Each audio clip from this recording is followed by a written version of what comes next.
I think failure is if you look at it from a positive thing, it's a great thing. You need to have failure. I need to, when I failed my log press record last year, 230 kilos, that's driven me now this year. What's going on, guys?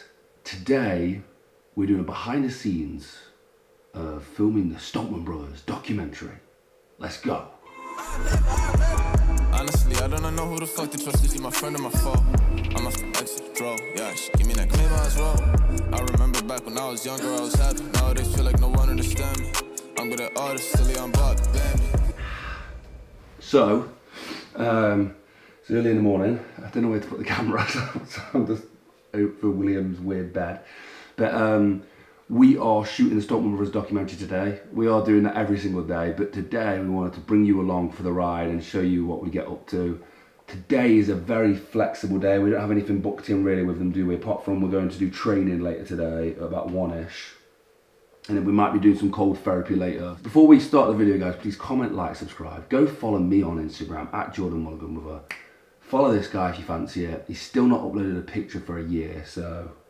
Someone comment down below, what should William's first picture be? It's worth following just to get that first picture of the year. First of all, let's go get some exercise in.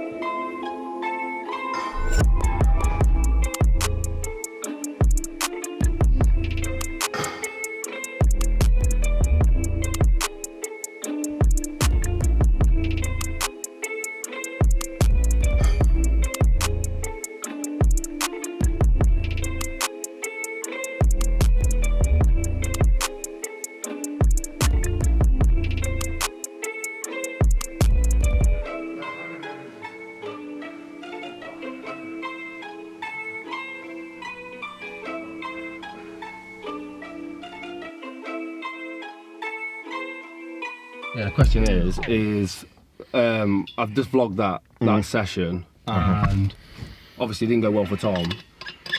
Being an elite athlete, you probably had shit sessions all the time. Like it must happen quite a lot. And this is for life as well. Like for people who have those down moments as well. How do you deal with going through those moments? Like how do you handle it? How do you cope with it? Well, for me, I think I've said before, like without failure, we wouldn't have like these amazing people. Without great people, you know, without failure, we wouldn't have that want to be better. So anytime I fail, I take a step back and kind of look at myself and think, well, why have I failed? Okay, like for example, for Tom, so the reason why Tom failed his deadlifts today is because last week he had a really heavy week. Sinead was away. That really affects Tom when he's away. He's got to like function for himself almost. So there's reasons. It's not excuses. There's reasons why we fail, and it's not to voice your failures. You don't have to voice, oh, I'm rubbish at deadlifting now, or I've failed my exam. I've failed it. I'm rubbish. I'm stupid. I'm this. I'm that. It's like use it as an inspiration. Use it as something that will push you on. So. Right, I needed to get an A in that test. I only got a C. What can I do to be better? Like, so, I don't know what you can do. Go to summer school, take up another class, read more, educate yourself more. It's not, the failure doesn't have to be the finish. You know, that can be the start of the journey. So that failure, i.e. for Tom, that failure in deadlifts can be his new journey into becoming better. So I think failure is if you look at it from a positive thing, it's a great thing. You need to have failure. I need to, when I failed my log press record last year, 230 kilos, that's driven me now this year to take on Dan, to believe in the journey, so to speak. So there's a reason why I failed it. Maybe it wasn't my time to do it. It just so happens we've got a max log press in World's Strongest Man final. So how amazing for me would that be to do 230 kilos, the best ever log press that's ever been lifted. Yeah, I just wanted to say, Luke Stoltman is fantastic, in my opinion, at articulating his beliefs and opinions on the way he achieves success and is striving to achieve more success in his life. And I think that's a really important thing. The people who you follow and the people who inspire you and motivate you, if you're able to, watch what they do and take lead of that. So use them as your example.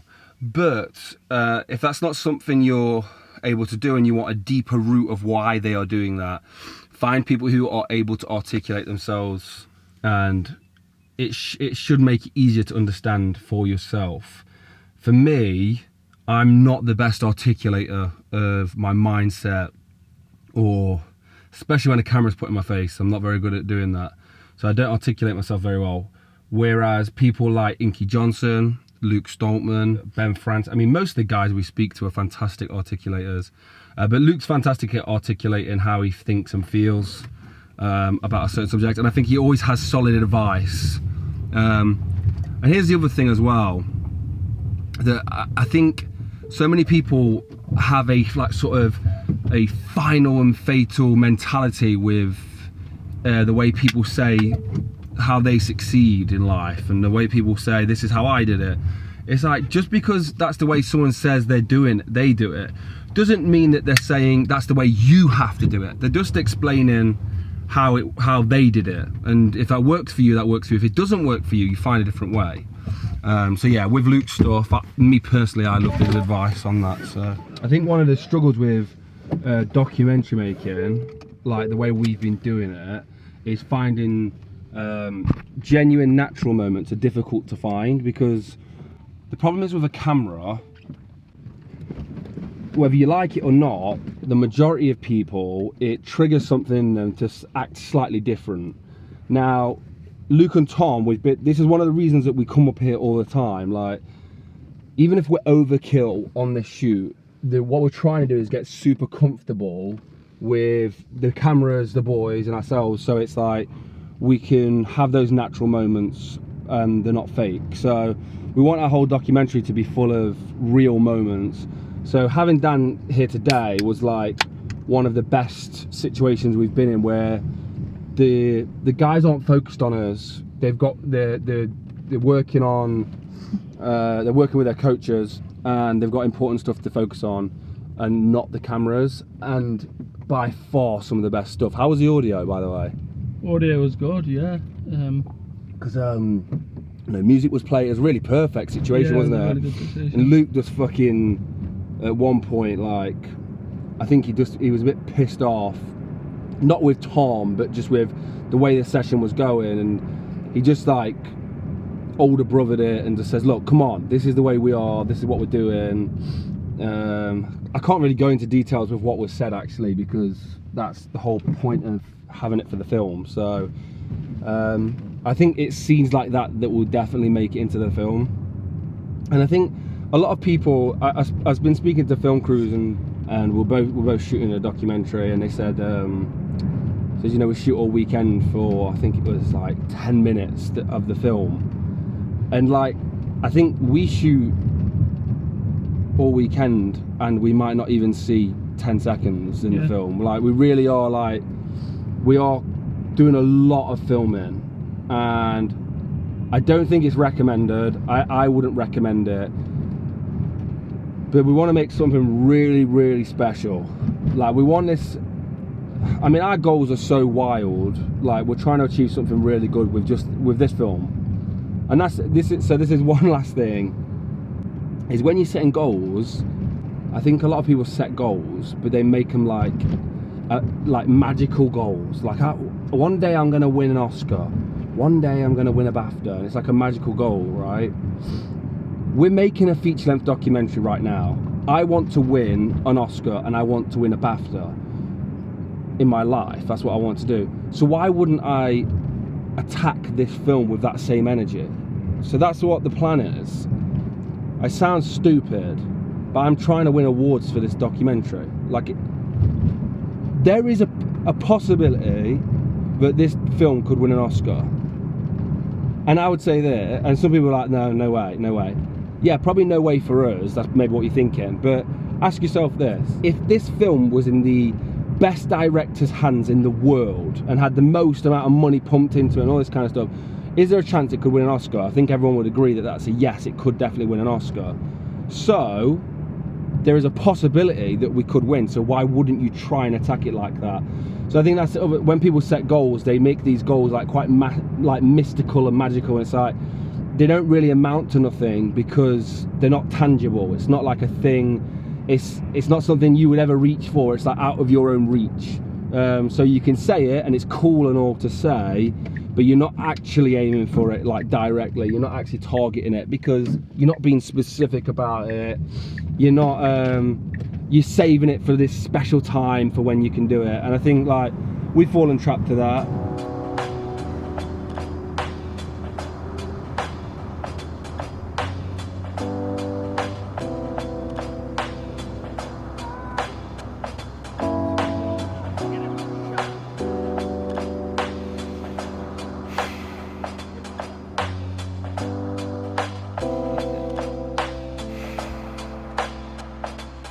Okay guys, this is Shandwick Beach. William, you feel like going in right now, I can tell. Yes, I really want to go in. So William might just go for a swim. We're an hour, well no, we're 40 minutes early. So the goal is, I'm gonna see if I can get this camera right here into this Deepak waterproof case, because then I can go for a nice dip with the boys.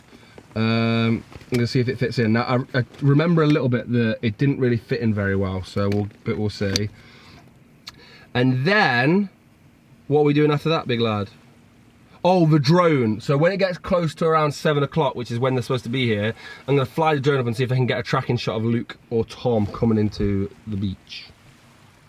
It's a plan. What'd you say, Batman? Let's do it.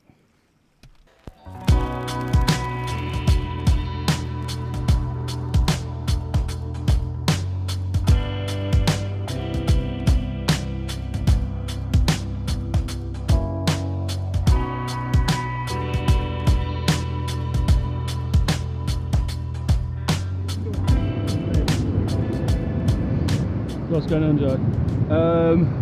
There's about 5 or 6 Scotsmen jumping around in the North Sea, and it's freezing out here, and it just looks nuts because the waves are so rough right now.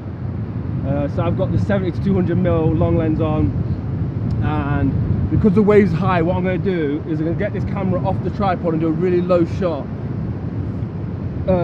So they'll vanish behind each wave. It looks really nice, in theory.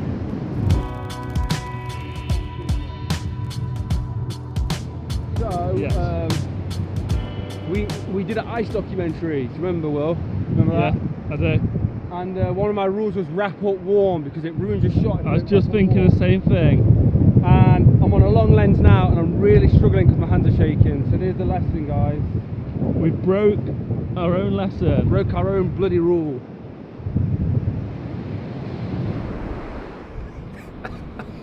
What? I mean, it doesn't even look real. I don't even...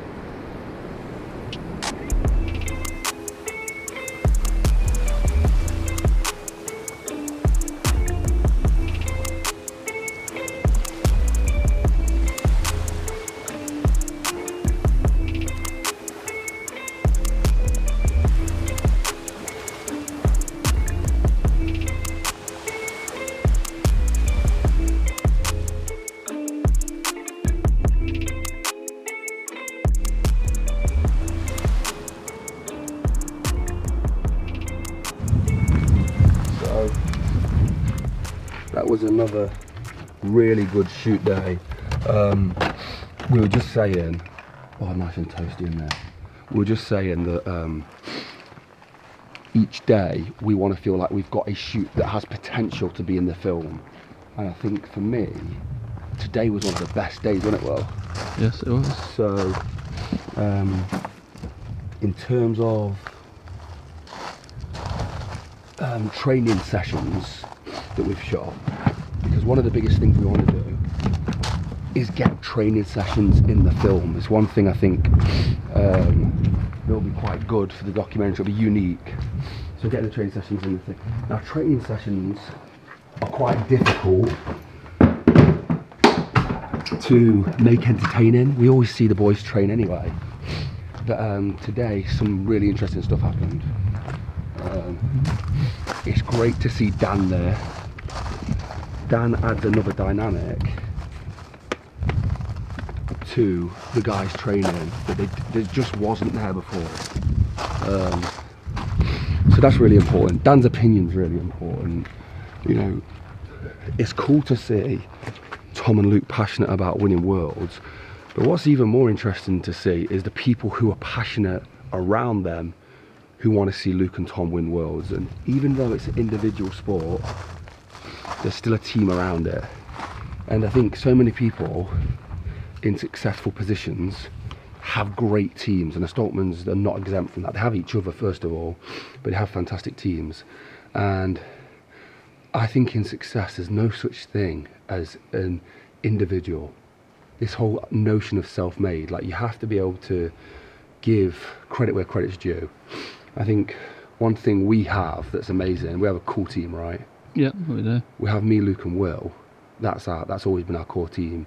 But now we have Erin, Neve, Mercy, Yusuf has joined the team, Darren, Alex, like all these people around us, Tash, Eve.